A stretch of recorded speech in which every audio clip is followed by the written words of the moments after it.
Muito boa tarde, meus senhores. Começava pelo Alexandre. Olá. Olá, viva, boa tarde a todos, como estão? Olá, Alexandre, tudo bem? Alexandre, a minha primeira pergunta é a seguinte, e vou pegar na apresentação que foi feita a semana passada no Ministério da Economia, e onde a ACEPI apresentou uma iniciativa com o intuito de promover a digitalização de mais de 50 mil empresas na área do comércio, no âmbito do programa Comércio Digital.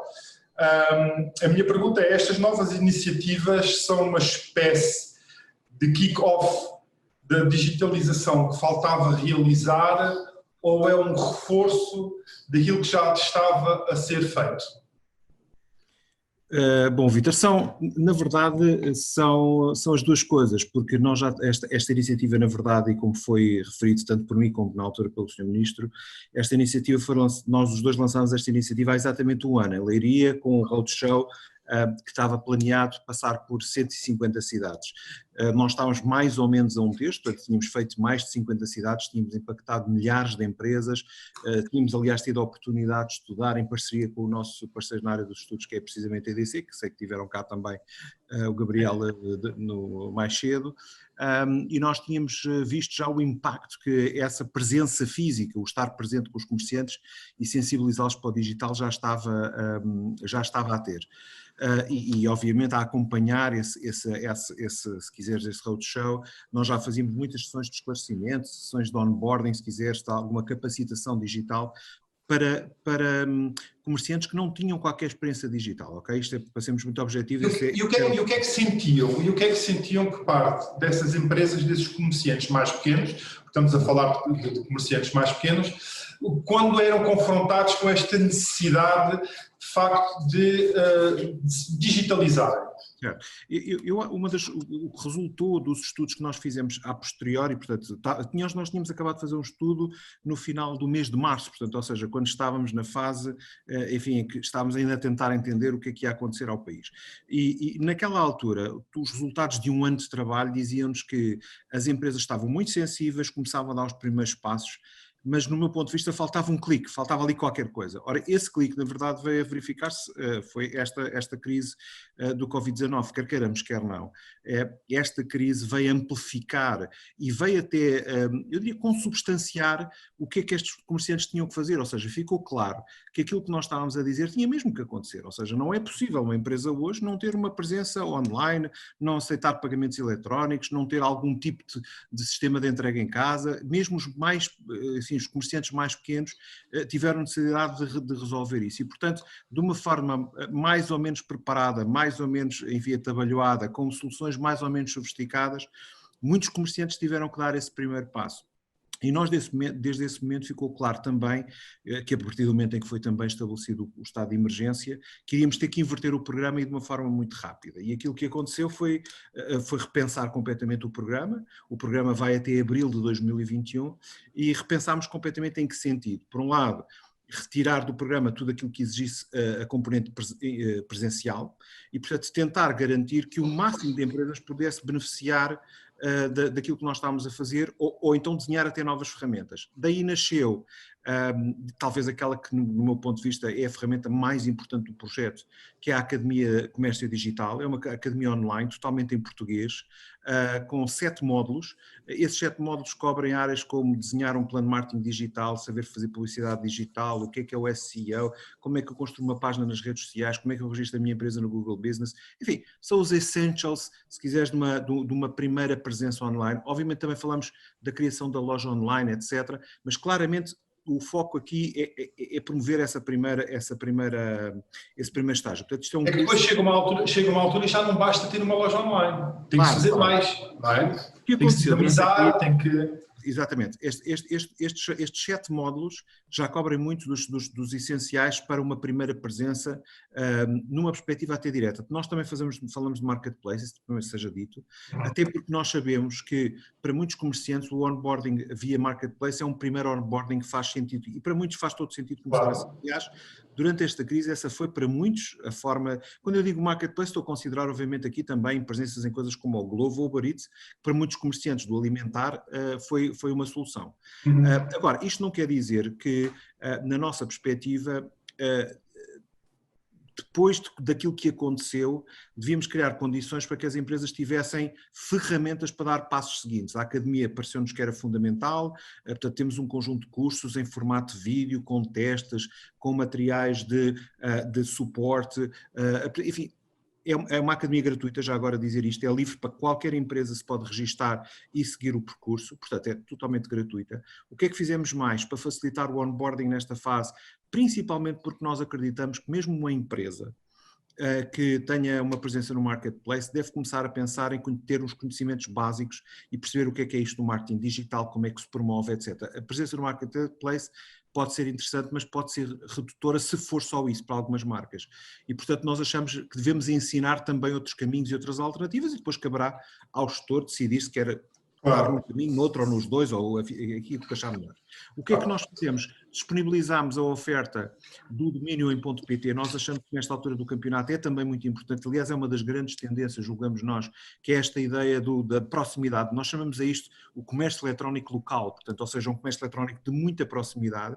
E, portanto, oferecemos o domínio.pt, oferecemos as contas de correio.pt, o alojamento, a ferramenta de construção do site. Uma das coisas já não faz sentido ter o .com e o .net, não é? Não, fazer faz, até porque assim, há muitas marcas que continuam a ter uma presença essencialmente global, onde ter o .com é fundamental. Agora, a verdade é que ter um .pt, se há uns anos, ter numa marca de sapatos made in Portugal era desprestigiante, já há alguns anos que isso deixou de ser assim e é até uma mais-valia, como é no vinho, como é no azeite, como é numa série de setores. Portanto, ser Portugal, estar em Portugal é uma mais-valia que deve ser aproveitada. O segundo aspecto é que, durante este período de confinamento, o que é que aconteceu? Muitos consumidores que até agora ou utilizavam o digital de uma forma ainda muito básica. Eu lembro aqui que cerca de 38% a 40% dos portugueses já faziam compras online antes deste período. Portanto, isto corresponde, grosso modo, a 50% dos utilizadores de internet no nosso país.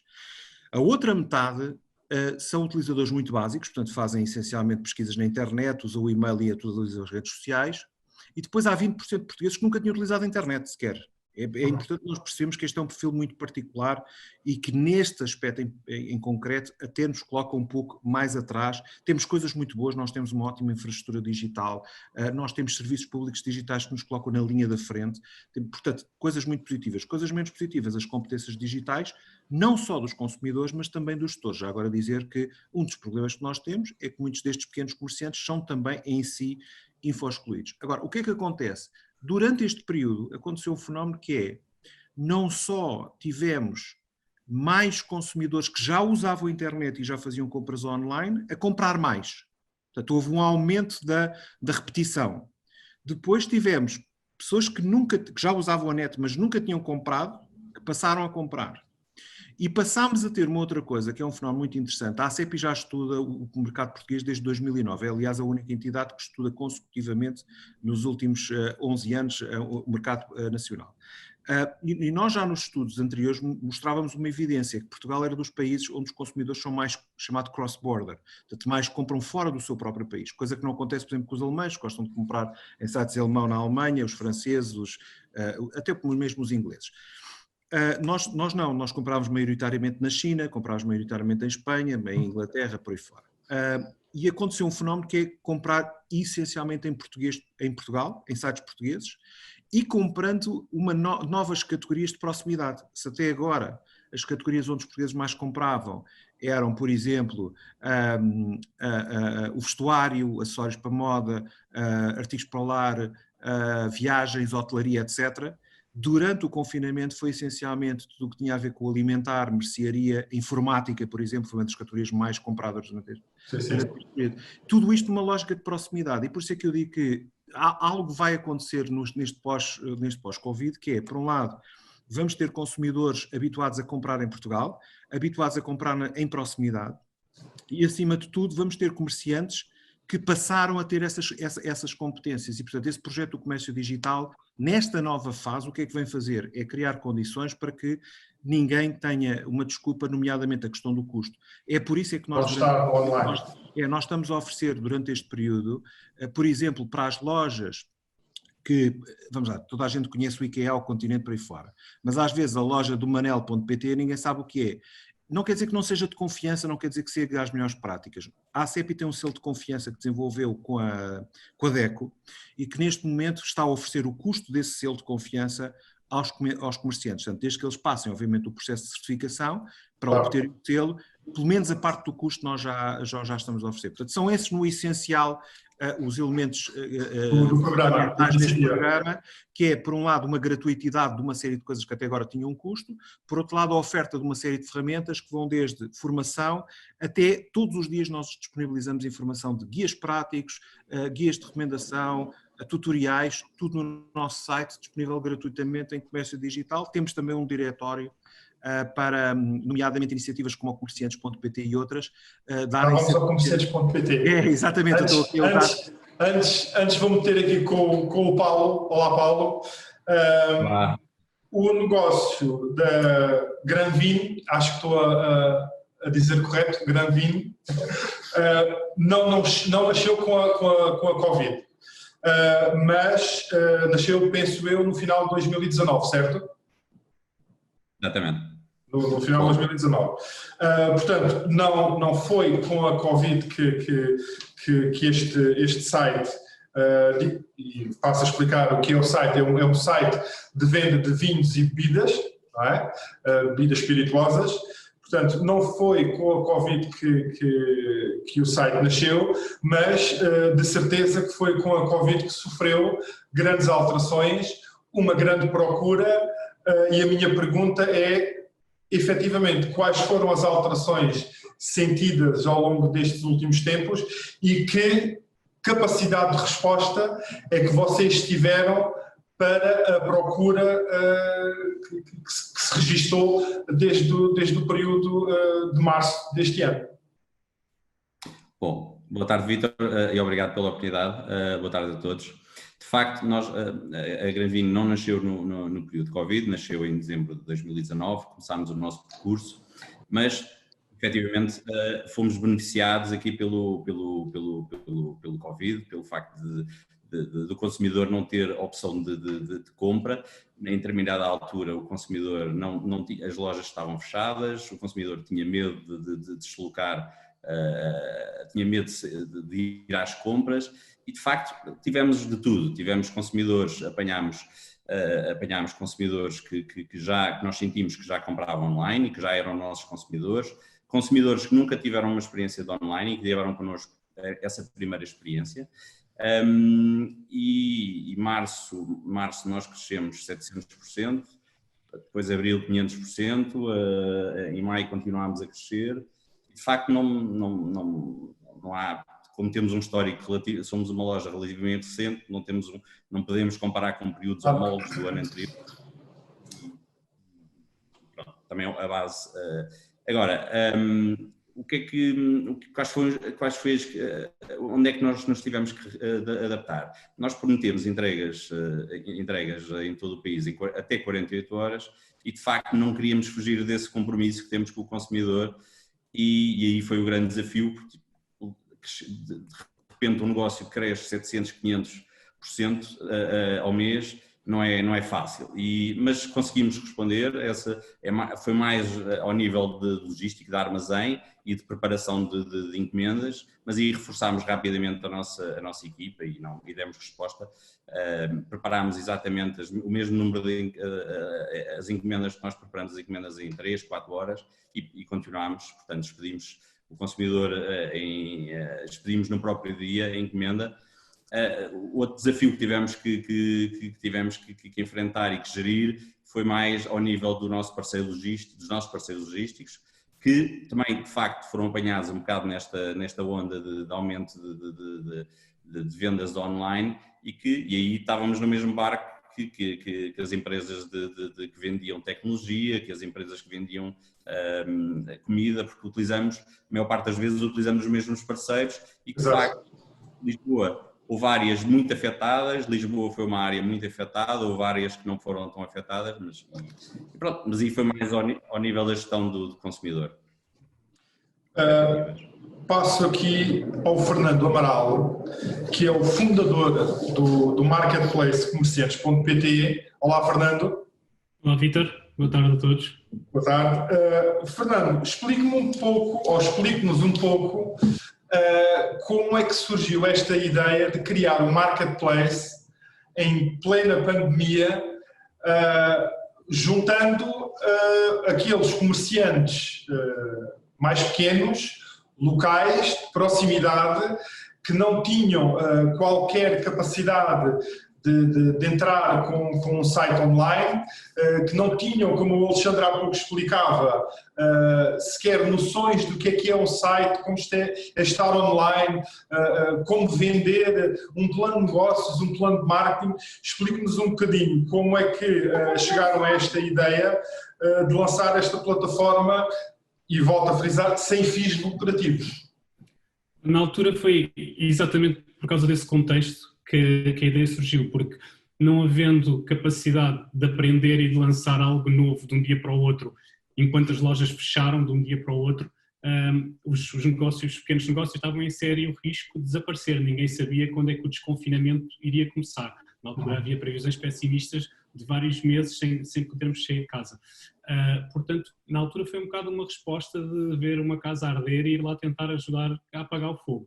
E daí termos começado sem qualquer fim lucrativo a usar os conhecimentos que nós tínhamos, que nos permitiam, em poucas semanas, em 15 dias, pusemos um marketplace online.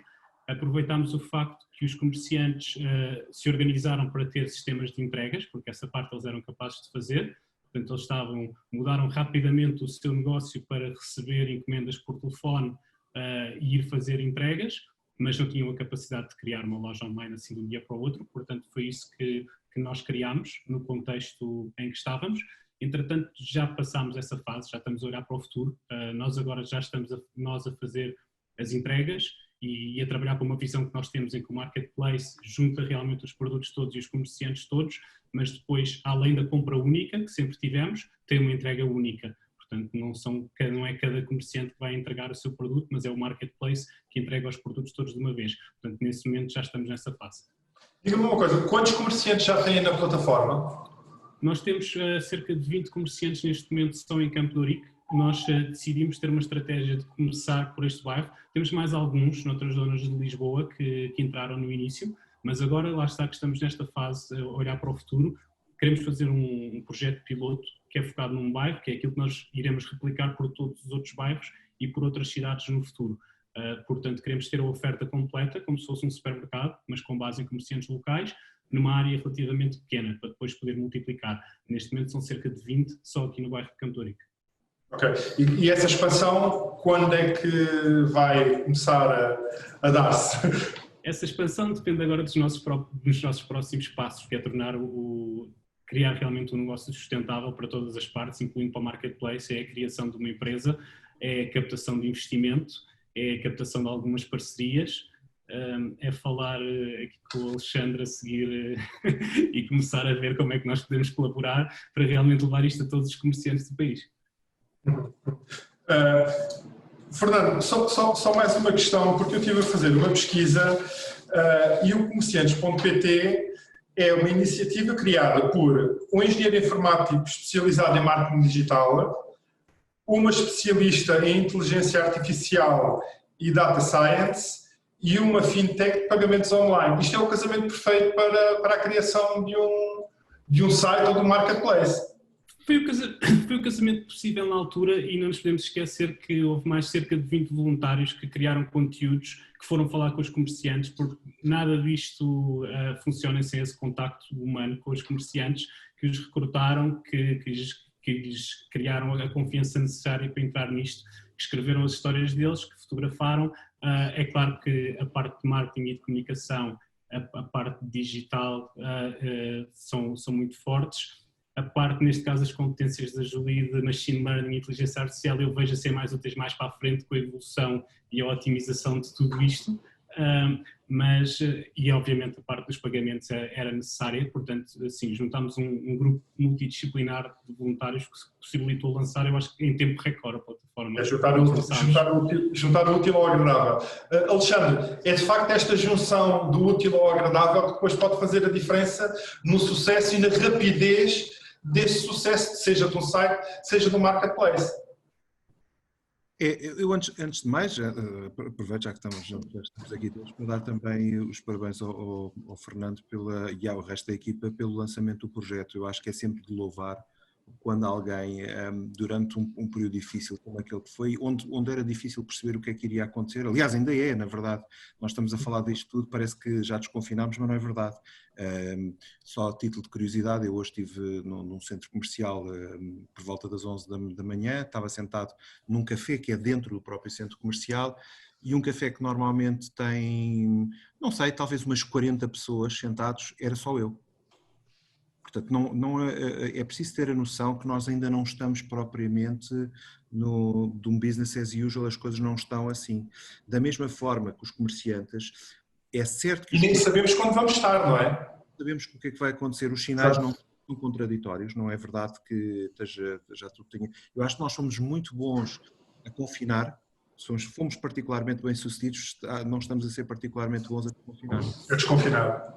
Portanto, e eu acho que há aqui um desafio, aliás, na conversa que estávamos quando lançámos agora a semana passada o comércio digital com o Ministro e com o Presidente da CCP, está precisamente a comentar isso, é que isto não é só uma questão de se criar, obviamente que é fundamental criar as condições para que os comerciantes abram as portas e tenham tudo preparado, e eu acho que os comerciantes têm feito um bom trabalho, ou seja, eu quando vou a um restaurante sinto-me confiante, quando vou a um espaço sinto-me confiante, ou seja, há poucos sítios onde não tenha sentido que houve o cuidado por parte das organizações em criar condições para me sentir bem.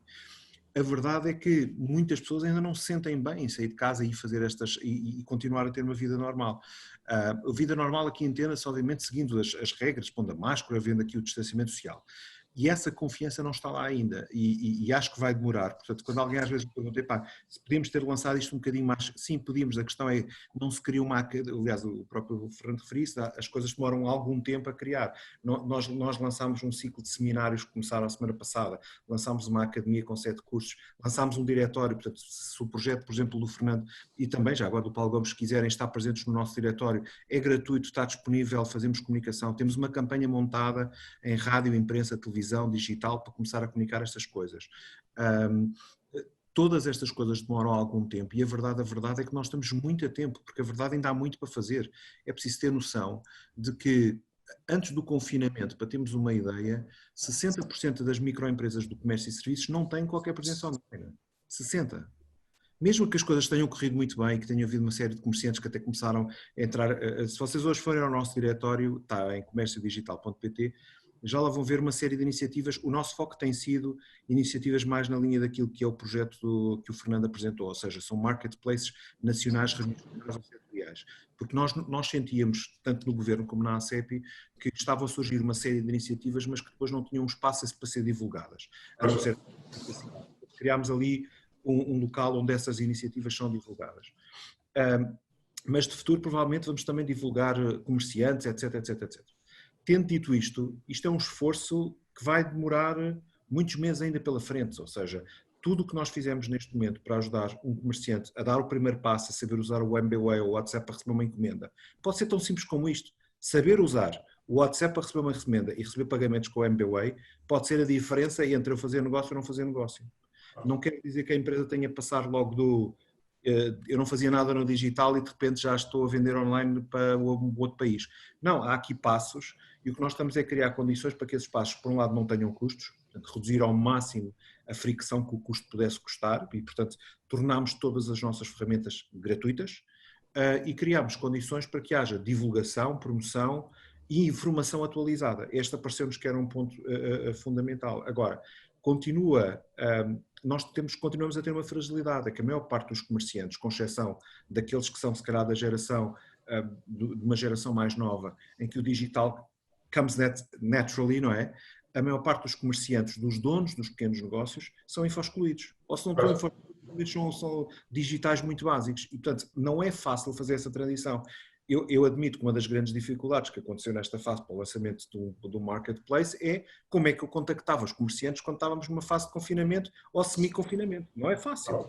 Portanto, essas coisas vão demorar tempo.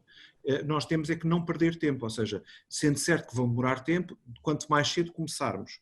Antecipar, não é? Antecipar o possível. Quanto mais forte fomos a fazer e criar condições para... há uma coisa aqui muito importante. Eu acho que durante algum tempo vamos ter muitos marketplaces a nascer, regionais, nacionais, setoriais, etc. Alguns ficarão, outros não ficarão. Mas eu vejo isto como muito positivo. Aliás, o Governo anunciou no mesmo dia, uns dias antes, quando do lançamento do Plano de Estabilidade Económica e Social, anunciou a criação de um fundo de 40 milhões para apoio ao comércio, à digitalização do comércio.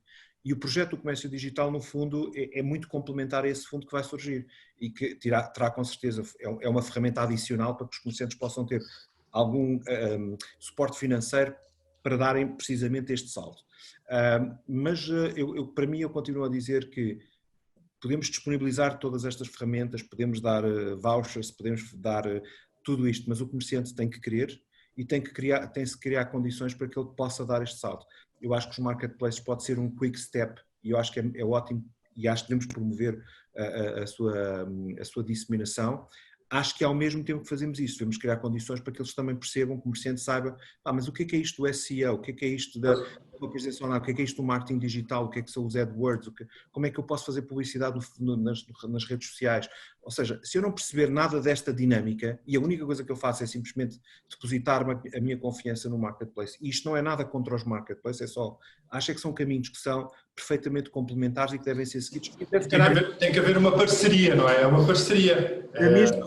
Da mesma forma que eu acho que é fundamental que, por exemplo, uma associação sem fins lucrativos, como é o caso da ACEP, eu próprio sou voluntário na ACEP, não tenho salário na ACEP. E sou presidente desde 2005 e sou um dos fundadores desde 2000. Obviamente estes modelos e o papel que muitas vezes o voluntariado tem nestes momentos, como é o caso que aconteceu com o comerciantes.pt, obviamente vai ter que ter um modelo de negócio por trás, senão depois não é sustentável. Claro. Paulo, em relação ao vosso site, e o Gonçalo Xavier, há pouco da APED, referia aqui uma questão que é: o português é muito interessado, digamos, no que é nacional. O vinho tem que ser português. Há muito pouca experimentação de vinhos internacionais, de vinhos espanhóis, vinhos franceses, chilenos, australianos, enfim, de todo o mundo. Por outro lado, é um produto que não se compra tanto a nível internacional, como a tecnologia, que se compra uma pen que vem da China ou algo que vem da Malásia, enfim, depende muito aqui dos produtos. A minha questão é esta: a vossa vida foi facilitada por se tratar de um produto que o português não gosta de comprar a nível externo, mas também foi dificultada por não haver a possibilidade de uma degustação, de uma prova, de um contacto com o produto que normalmente o português também gosta, para saber se efetivamente gosta daquele vinho, gosta daquela bebida, para depois passar à compra. Sim, de facto o Gonçalo tocou num ponto-chave que é impossível. A experiência quando se prova um vinho ou um produto alimentar, é impossível replicar essa experiência no online. E eu acho que não consigo ver tão à frente que imaginar um dia que isso que seja possível. Por isso, o consumidor quando entra na nossa loja já sabe mais ou menos o que é que quer, ou porque alguém lhe falou, ou porque provou num restaurante, ou porque um amigo falou, ou porque provou em casa de um amigo. Portanto, há ali uma experiência antes de entrar na nossa loja que lhe permite, quando entra, já sabe mais ou menos e arruma ali. Obviamente, depois surgem ali várias opções, outro tipo de opções, com os mesmos sabores, ou pelas castas, ou por uma determinada que o consumidor também opta por comprar e para experimentar. Mas diria que é algo que não conseguimos replicar dessa forma. Mas como é que vocês chegam ao vosso consumidor e dizer que temos um novo vinho na loja, o produtor Y vai lançar um monocasta Z, vamos ter uma nova vodka da Polónia, vamos ter um novo rum do México. Como é que vocês estabelecem esta relação com o vosso consumidor? Bom, primeiro começamos a falar consumidores de gin, por exemplo, já vamos só começar a falar de gins com esses consumidores. Sabemos que o consumidor de gin muito raramente compra vinhos, portanto são consumidores muito específicos e portanto começamos a falar de gins, começamos a falar de novidades que temos nessa área. Sabemos que o consumidor, mesmo nos vinhos também, são muito experimentalistas. O consumidor português cada vez quer experimentar mais coisas, quer experimentar. E vamos lá ver, sem ser aqueles vinhos completamente, como se diz na gíria, fora da caixa, o resto, o consumidor já sabe mais ou menos o que é que o vinho lhe vai entregar, ou pela casta, ou pela região. Estamos a falar de um consumidor minimamente informado relativamente ao produto que vai adquirir. Já tem algum conhecimento, não é? Exatamente. Ele já tem algum conhecimento, ou porque leu, ou porque leu na internet, ou leu numa revista especializada, ou porque esteve num restaurante e fez uma prova, já tem algum conhecimento sobre esse vinho. Fernando, em relação ao comerciantes.pt, nós estamos aqui a viver uma situação que é a seguinte: o vosso marketplace foi lançado num período de confinamento, portanto as pessoas estavam em casa, muito raras eram aquelas que saíam de casa para fazer as suas compras. O comércio, com este desconfinamento, as pessoas também estão, desculpem-me a expressão, mas um bocadinho fartas de estar em casa, querem sair de casa e querem ir à loja e querem escolher maçãs, querem escolher a pera e querem conversar um pouco também com o próprio dono da loja. Como é que o comerciantes.pt vai, nesta fase de desconfinamento em que as pessoas já podem sair novamente de casa, fidelizar o shopper ao vosso marketplace? Não é nada incompatível. Em primeiro lugar, como o Alexandre disse, esse desconfinamento ainda é parcial. Nós ainda conhecemos pessoas, ainda hoje fizemos uma entrega, uma pessoa pediu, por favor, deixem a encomenda no elevador e mandei o elevador para cima, portanto nem sequer queria ver a pessoa que entrega. Portanto ainda há pessoas que não estão a desconfinar e há grupos de risco que não devem fazer. Não sabemos se as coisas vão continuar a correr bem, se vão dar um passo atrás. Portanto, em primeiro lugar, não sabemos se isso vai repetir durante uns anos, mas nós estamos a pensar num futuro já completamente desconfinado e as coisas continuam a fazer sentido, a haver um comerciantes.pt.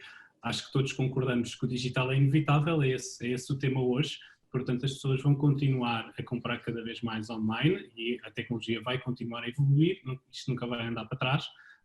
Ao mesmo tempo surgiu um novo sentimento de comunidade e de proximidade, que as pessoas perceberam a importância de ter o seu comércio próximo nesta altura de crise, e acho que nós estamos nessa junção da evolução do e-commerce, mas ao mesmo tempo de voltar um pouco à comunidade e não querer que a comunidade desapareça. Acho que ninguém quer imaginar uma realidade em que o comércio local do bairro desapareceu todo e só existem grandes superfícies e lojas online e Amazons e coisas do género.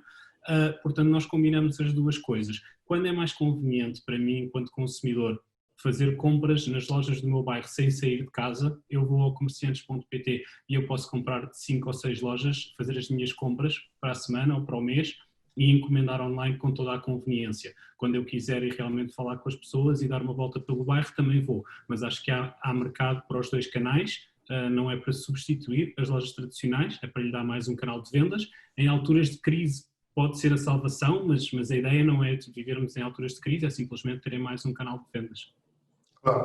Alexandre, eu lembro-me da conferência de imprensa que a ACEPI fez no final de 2019, com números referentes a 2018, e ainda há pouco referiste ao Gabriel Coimbra e da IDC, em que a previsão da ACEPI era que pudéssemos chegar a 2025 com um valor de vendas online na ordem dos 150 mil milhões de euros. Tal como eu perguntei ao Gabriel Coimbra, pergunto agora ao Alexandre, este valor pode ser antecipado para 2022, 2023? O primeiro ponto eu começaria por explicar exatamente o que é esse valor. Esse valor engloba, na verdade, todos os tipos de transações digitais, nomeadamente o business to consumer, o business to business e aquilo que é muito importante em Portugal e que é pouco relevante no resto da Europa. Aliás, no resto do mundo. Portugal é um país que desde 2009, é preciso lembrar isto, 2009, que se tornou obrigatório que o Estado português, quando faz compras, o faça através de plataformas eletrónicas. Foi o primeiro país fazê-lo e falo consistentemente desde 2009, portanto há 11 anos. Portanto, as empresas portuguesas estão muito habituadas a vender, ou um conjunto pelo menos de empresas, a vender ao Estado produtos e serviços através de plataformas eletrónicas. Só esse volume no ano passado significou várias dezenas de milhares de milhões de euros. Ou seja, se imaginarmos que o Estado, a maior parte das coisas que compra através, e o Estado é o maior comprador nacional. Portanto, é fácil de imaginar que isso é uma coisa que vai continuar a crescer, vai continuar a ter relevância. O que é que nós achamos que vai crescer significativamente nos próximos anos? Por um lado, o business to business, nós vamos ter cada vez mais empresas a vender em marketplaces, não só de empresas para empresas, como para empresas para o Estado, como para empresas que estão sediadas fora de Portugal, como em Portugal. Portanto, ou seja, as empresas portuguesas venderão cada vez mais para o resto do mundo e também para Portugal. E isso vai incrementar esse montante. Por outro lado, nós acreditamos que o business to consumer crescerá. Nós na altura não estávamos a prever o Covid, mas o Covid só irá reforçar. Alguns números que nós temos estado a receber apontam que durante este período, em valores absolutos, 20% das pessoas que utilizavam a internet passaram a fazer compras online para além daqueles que já faziam. Isto pode dizer que, se calhar, vamos antecipar em pelo menos 2 anos alguns dos números que nós estávamos a prever para 2025. Vamos descer? Não são possíveis ainda perspectivar, porque estamos, enfim, o ano não terminou. Nós iremos ter a semana da internet, portanto, a Portugal Digital Week, em outubro, onde iremos anunciar a nossa edição deste ano do estudo, e nessa altura penso que já poderemos dizer com alguma propriedade o que aconteceu. Mas acho que há 3 coisas que nos parecem óbvias. Que existirão mais portugueses que não faziam compras online a fazer, que há uma maior preponderância das compras online feitas em lojas portuguesas, coisa que também não acontecia. Os portugueses compravam maioritariamente, como disse, fora de Portugal. Como também me parece que quem comprava online compra agora com mais intensidade algumas categorias que não compravam. Vai demorar algum tempo a retomar algumas coisas, como por exemplo as estadias de hotel, as viagens de avião, a roupa, por exemplo. A roupa é claramente talvez uma das categorias mais afetadas. Quando digo roupa, estou a falar a moda e acessórios de moda. Não tenho dúvida nenhuma que será uma das categorias mais afetadas pelo Covid, para além, obviamente, de tudo o que tem a ver com o turismo. Mas, por outro lado, vejo tudo o que tem a ver com o alimentar e o comércio de proximidade a crescer muito. Provavelmente, não sei se conseguirá compensar no volume global. Outra coisa que vemos crescer é tudo o que tem a ver com a informática, portanto, a utilização dos computadores em casa. Este fenómeno do teletrabalho, eu não sei se vocês têm tido essa percepção, mas nós temos muitas empresas com quem nós falamos que nos dizem que os seus colaboradores só começaram a regressar ao trabalho numa base parcial, talvez a partir de setembro, outubro, alguns só voltarão para o ano, ou seja, nós temos muitas empresas que têm um plano de contingência muito apertado para voltar a trazer pessoas para dentro de um escritório. E mesmo aquelas que estão a trazer para dentro de um escritório estão a fazê-lo de forma faseada. Vem um grupo durante 15 dias, regressa para funcionar, ou seja, há toda uma alteração profunda. Eu até falava no outro dia com uma grande companhia multinacional que me dizia que tinham planeado nos próximos 2, 3 anos aumentar os escritórios e já decidiram não abrir novos escritórios e vão pôr 30% da sua equipa a trabalhar em permanência em teletrabalho. Portanto, vai causar uma alteração até dos comportamentos em casa. Porque reparem, pensem numa coisa, nós hoje em dia, por causa do confinamento, isto teve que ser feito um bocadinho à bruta, mas nós estamos a usar, eu estou a falar agora não como empresário, mas numa perspectiva enquanto o cidadão, foi colocado em casa, muitos deles em layoff ou em teletrabalho, ou seja, no formato que for, usando o seu próprio computador, usando a sua própria internet, utilizando a sua impressora, utilizando os seus cartuchos, o seu papel, portanto, ou seja, as pessoas foram mandadas para casa com todos os meios que têm em casa, não necessariamente a empresa não lhes deu nada para irem para casa. Mas o teletrabalho no futuro, para ser feito de uma forma estruturada, não pode ser feito assim, e não será feito assim, naturalmente. Isto quer dizer que até nesse aspecto há muitas coisas que as empresas vão ter que mudar. Por exemplo, não faz sentido uma pessoa ter uma força de trabalho em casa e depois estar tudo em redes completamente abertas, sem nenhuma segurança, sem nenhum nível de segurança. Isto tem que ser feito com VPNs, tem que ser feito com outro tipo de infraestruturas tecnológicas que hoje não foram feitas, porque isto obviamente foi feito um bocadinho, enfim, não foi um bocadinho, foi muito à pressa e foi feito com o que era possível fazer.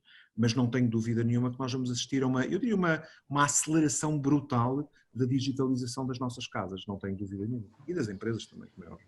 Fernando e Paulo, não vou colocar aqui uma questão sobre o teletrabalho, mas eventualmente vou colocar uma questão sobre as telecompras e o telecomércio. Que fala-se muito deste novo normal, do novo consumidor, do novo shopper, do novo comércio. No vosso entender, efetivamente, que novo vamos ter agora daqui para a frente? Novo comércio, novo shopper, novo pagamento, nova loja, enfim. Fernando, começava por si. A nossa missão é manter o antigo, mas dar simplesmente novos canais e novos métodos. Portanto, nós queremos manter o comércio tradicional e todo o conhecimento que estes comerciantes têm.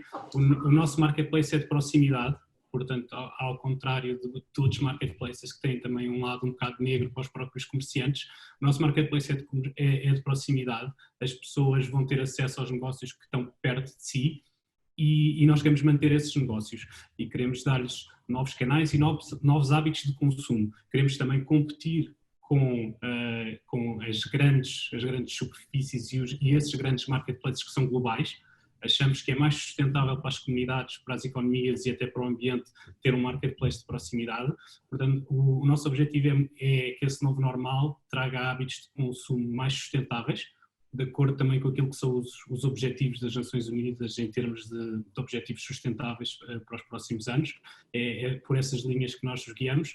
Achamos que houve uma consciencialização coletiva de algumas dessas coisas também com esta paragem forçada. Parámos todos um bocadinho e vimos que as coisas podem ser diferentes. Portanto, nós queremos estar em linha com isso, queremos mudar hábitos, queremos usar a tecnologia, naquilo que a tecnologia é melhor, mas queremos manter comerciantes e produtos e tradições que vêm de trás e queremos que não desapareçam. Paulo, além desta questão, vou-te colocar outra questão que é: o consumidor de vinhos normalmente não pertence a uma geração com uma idade muito jovem, não é? É um consumidor já com alguma idade, com algum entendimento, enfim. Este novo consumidor também passa aqui muito por uma questão geracional? Sim, embora é verdade o que dizes, que de facto há aqui a questão geracional no consumo dos vinhos, mas também é verdade que o mundo dos vinhos mudou muito nos últimos 15 anos, o mundo dos vinhos português. Evoluiu muito e isso ajuda-nos enquanto plataforma, ajuda-nos cada vez são produzidos melhores, todos os dias nascem marcas novas de vinhos, de produtores que querem fazer melhor do que os que já cá estão. E isso ajuda-nos porque de facto, e depois temos uma geração experimentalista, que eu acho que o que define as novas gerações é experimentalista. Eles querem experimentar vinhos brancos, os vinhos, cada vez estes vinhos novos que aparecem com menos alguns deles com menos álcool. Isso ajuda-nos enquanto plataforma. Em termos do que é o futuro, de facto, o consumidor cada vez está mais em casa, como já foi aqui dito. Nós 80% dos casos nós entregamos das encomendas, 80% das encomendas nós entregamos em 24 horas e hoje o consumidor está muito disponível em casa e nós notamos isso. Não estávamos antes, porque o consumidor às vezes pedia-nos horários de entrega que não, por vezes não eram compatíveis com a E uma questão que também é muito importante em relação à entrega é o preço. O consumidor está disposto a pagar a entrega? Hoje em dia, até isso foi um bocadinho banalizado, por assim dizer, com as plataformas de entrega de comida, com o Uber e com o Glovo. Portanto, o consumidor está habituado a pagar uma pequena parte do valor que paga é pela entrega e, de facto, no nosso caso, nós pedimos 39,99, portanto 40 euros, a partir de 40 euros entregamos grátis em todo o país. E não é se olharmos um bocadinho para aquilo que é o geral do e-commerce, de roupa, de não sei o quê, é um valor bastante baixo. Estamos a falar em transportar peso, estamos a falar em encontrar vinhos de várias regiões e de várias marcas, tudo na mesma loja. Acho que é um valor justo por aquilo que é o que estamos a pedir. Gostava de colocar a mesma questão ao Fernando, que é vocês são marketplace, têm várias lojas de proximidade, essas lojas depois têm que fazer o produto chegar ao consumidor final. Esse consumidor final está disposto a pagar a entrega ser feita em 2 horas, em 4 horas, em 5 horas, em 24 horas? Eu acho que a Glovo e a Uber provaram isso. O sistema deles é diferente do nosso porque é uma entrega realmente que é uma entrega urgente e é uma refeição que eu quero jantar daqui a meia hora e a refeição chega-me a casa. As compras de supermercado são diferentes, mas o Continente Online, por exemplo, entre outros, já tem isso há muito tempo. Nós agendamos, poderá ser uns dias, acho que aí o mais importante é eu poder agendar para o dia e a hora certa em que quero e não dizer que é entre o meio-dia e as 8 da noite, isso não ajuda nada, mas as pessoas estão habituadas a que esse serviço paga-se. Depois existe, normalmente, como o Paulo disse, um volume mínimo de encomenda a partir do qual a entrega é oferecida. Nós podemos jogar aí com vários fatores, como a Amazon também popularizou, desde um serviço de subscrição que garante que depois as entregas passam a ser grátis porque eu subscrevi, a jogar com a urgência e fazer o preço mais caro se a entrega for mais urgente e mais barato se deixar agendar para outra altura. Portanto, acho que aí é um exercício que tem que ser feito e que tem que ser testado, mas que não há volta a dar. Alguém tem que pagar a entrega, portanto, claro. É inevitável. Claro. Meus senhores, agradeço a vossa presença, agradeço a presença do Alexandre Nilo Fonseca, do Paulo Gomes, do Fernando Amaral. Reitero aqui o convite feito pelo Alexandre ao Paulo e ao Fernando para aderirem à plataforma, ao programa de comércio digital. Faço aqui a minha parte.